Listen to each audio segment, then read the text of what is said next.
15 years of Spotify. How the streaming giant has changed and reinvented the music industry. Ask any executive what the music business was like in the 2000s, and their face may take on an expression more commonly associated with narrowly averted disasters like car accidents or more accurately attempted robberies.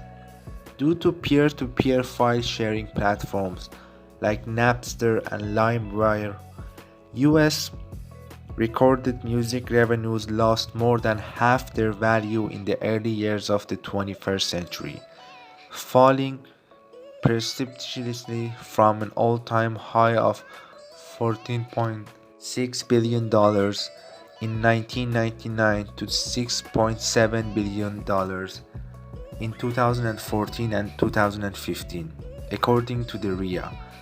As songs transitioned from being sold on a physical object like a CD or vinyl to becoming a sound file that could be easily and illegally distributed for free.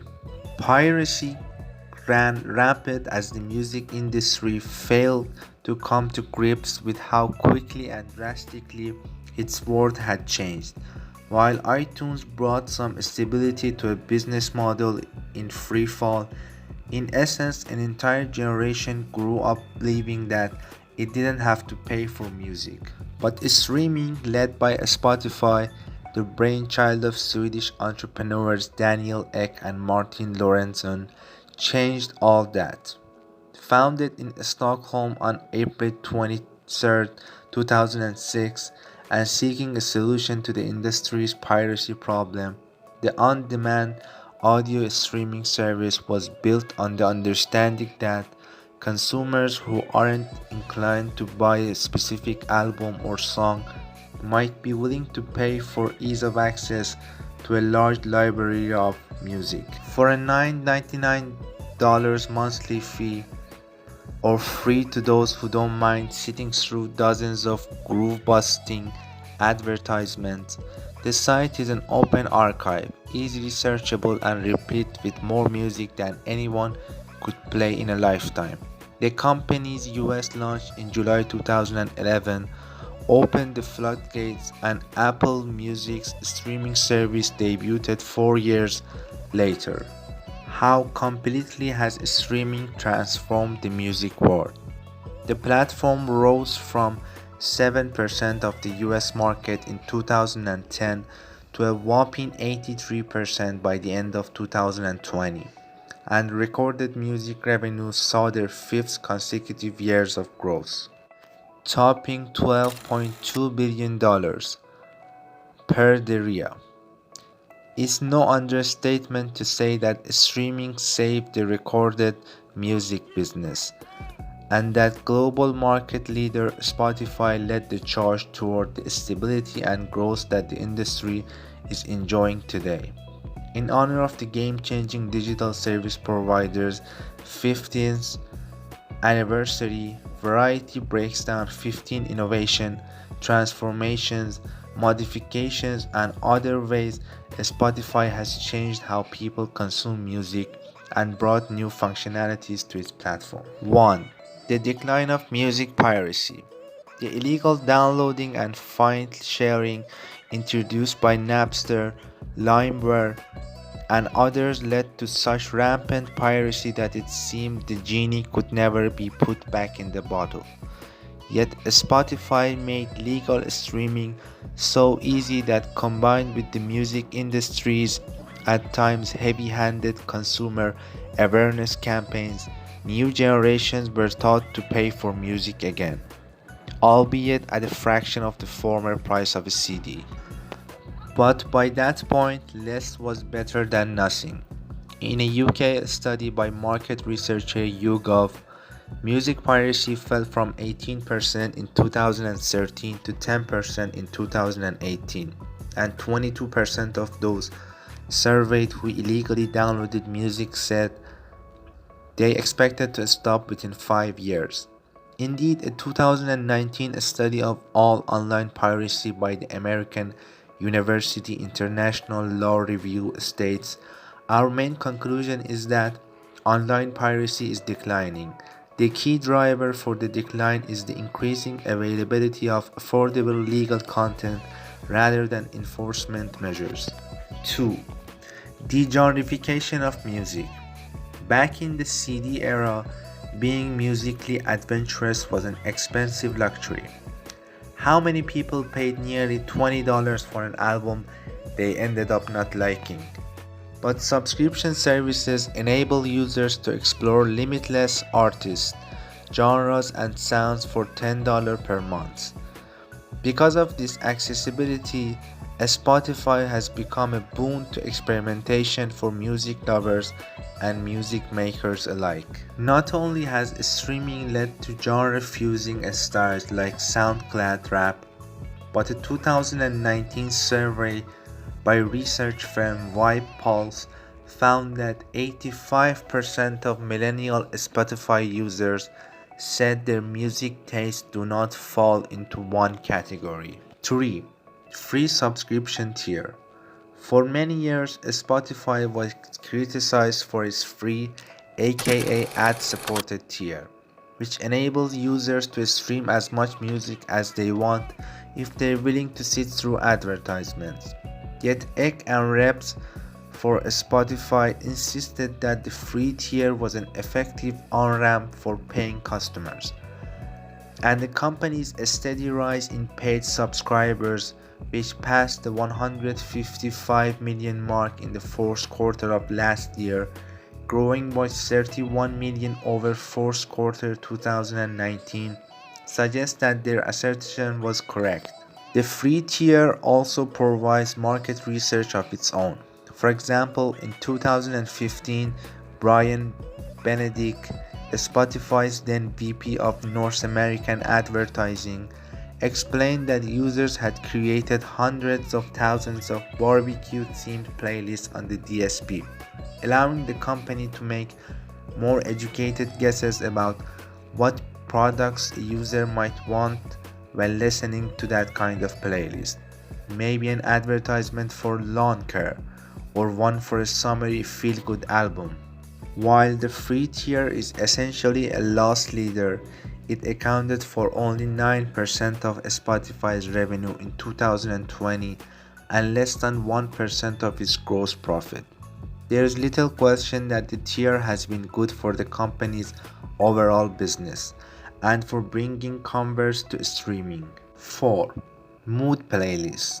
Not only have streaming services broken down many traditional boundaries between musical genres, they have recategorized many of them into moods via playlists that were first pioneered by Spotify.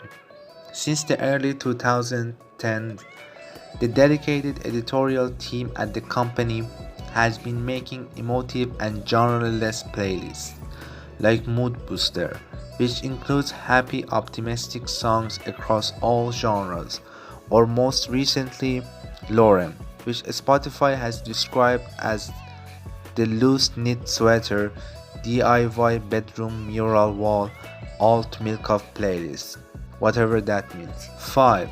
Autoplay. Prior to the streaming era, the concept of autoplay as we know it today did not exist. Given the limited user libraries of digital download marketplaces like iTunes, there were few real ways without the user completing a purchase to beep off the personal library to offer new suggestions for songs. But the rise of streaming DPSs like Spotify could offer users more content after their current playlist or album was over, including algorithmic suggestions of new songs that fit with the playlist motif. Spotify became the first on-demand audio-only streaming service to popularize autoplay, a feature that is included in all streaming services now. 6. Ending Apple's monopoly.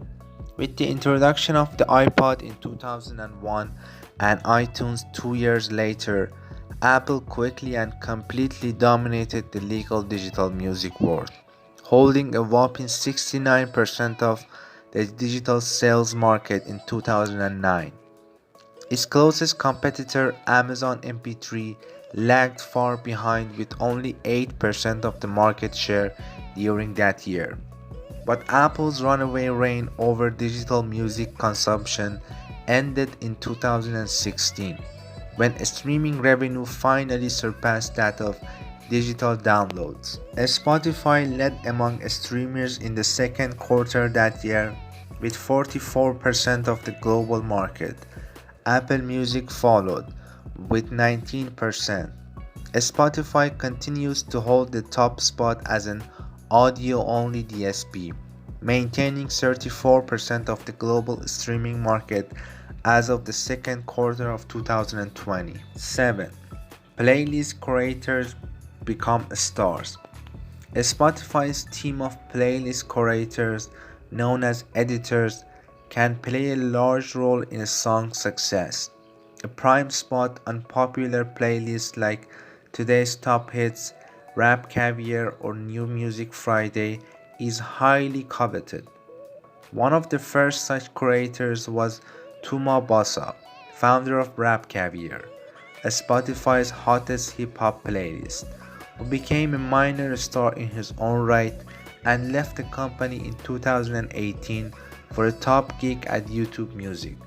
Yet Carl Cherry, who replaced Basa, and Ned Monahan, who oversees Today's Top Hits and New Music Friday, along with Antonio Vasquez for Viva Latino and Lizzy Eszazuba for the alt-leaning Lorem, have found themselves in a taste-making role not worlds away from the one formerly held by radio DJs. Once the most popular way of consuming music, in-car daily radio listening has fallen from 43% in 2016 to 29% in 2019 amongst millennials and Gen Z listeners, while streaming music daily on a smartphone has increased from 33% in 2016 to 41% in 2019 among that same demographic. 8. Your personalized year in recap. Spotify became the first DSP to offer listeners a personalized year-end review of listening habits with 2015's Year in Music. This was swiftly rebranded as Spotify Wrapped in 2016, and although the offerings have grown in number each year, the concept has remained the same. Many music fans find their social media feeds filled with friends' wrapped lists when they're released every December. Apple Music eventually followed suit with its replay feature, which debuted in 2019. Tidal joined in last year with a similar product, My 2020 Rewind, featuring easy-to-share social media graphics. Spotify Wrapped provides the company with free advertising for its streaming service each December, and it pioneered the concept of sharing select data and analytics with users, providing them with insight into their own habits. 9. Songwriter and producer credits and promotion.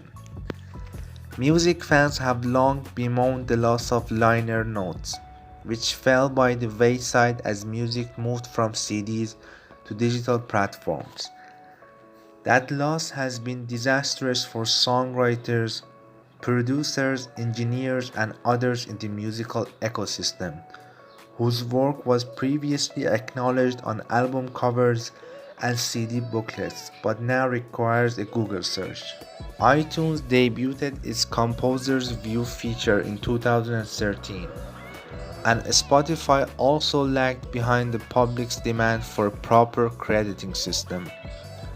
But it was still the first audio-only streaming service to implement public credits in February 2018. Since the launch of credits, Spotify has also debuted its Written by playlist to showcase the work of major songwriters and its recent Songwriters Hub. However, even though Spotify was first, Tidal, which established its first enhanced credit feature in 2019, remains the industry leader, with expansive credit that often include musicians and engineers as well as songwriters and producers. 10. The problematic hateful conduct policy. In what may be its highest profile public relations misfire, Spotify attempted to sanction R. Kelly as uproar around long-standing sexual misconduct allegations against the singer peaked in early 2018. The company has long had guidelines opposing hate content, which it has defined as content that incites hatred or violence against a group or individual based on characteristics including race, religion, gender identity, sex, ethnicity, nationality, sexual orientation, veteran status, or disability. But when it tried to expand that definition to artists who engage in hateful conduct, i.e. Kelly, things got complicated. Spotify effectively banned his music from its playlist and promotion, although his albums and singles remain available on the platform, even though the singer had not been convicted of any crime. Yet music by artists with multiple felony convictions and even convicted murderer Phil Spector remained on its playlist. The company quickly admitted its misstep and said it would walk back the policy, although it is apparently still in effect. In the wake of country star Morgan Wallen's recent use of a racist term, captured on video by one of his neighbors, his music disappeared from many Spotify playlists, but has quietly returned to some others. 11. Artists can share their stories. Spotify was the first streaming service to feature stories directly on its platform, now known as Spotify Clips, accessed by a tappable circular icon at the top left corner of playlists like Written by Mike Dean. Musicians can record short videos to share and connect with fans, just like on social sites like Snapchat, Instagram, or Twitter. For example, veteran producer-songwriter Dean shares with interested fans the backstory of creating Travis Scott's Sick Mode. The feature, which debuted in January, is available for select creators. 12. Direct donations.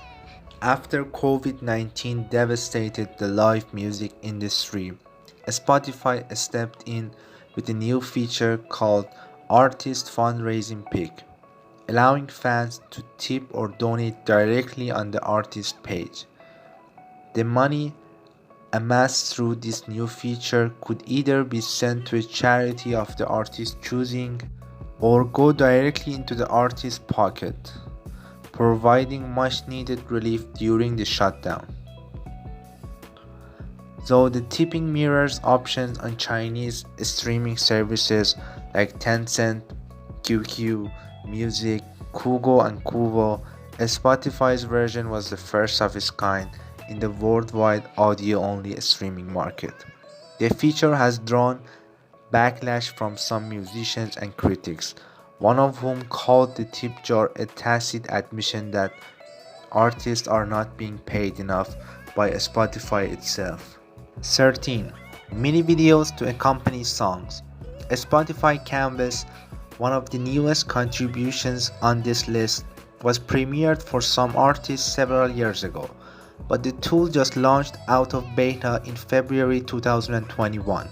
Canvas allows artists to upload a customized 5 to 8 second video loop to accompany music's cover art as the song plays. This interactive art lets artists offer a more nuanced portrait of their creative vision within the context of an audio-only streaming service experience. Spotify has already seen impressive results with this feature, The company's data suggests that users listening to a song with Canvas are 5% more likely to keep streaming, 20% more likely to add the song to their playlist, and 9% more likely to visit the artist's profile page. 14.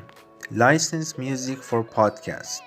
Spotify has been flirting with the concept of interwoven spoken word and music since 2019. With the playlist Your Daily Drive, a personalized selection that includes news reports, podcasts, and songs from the user's listening history. But Spotify's self-owned podcast creation platform, Anchor, has recently unveiled the feature that allows podcasters to integrate full songs from Spotify's library directly into their shows, with no further licensing required.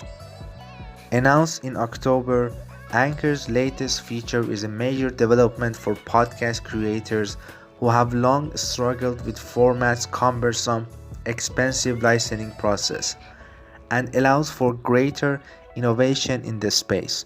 Spotify refers to such content as the future formats of audio, enabling the creation of podcasts like guided meditation, album reviews, and DJ and radio style shows. 15. Controversial targeted ads for artists.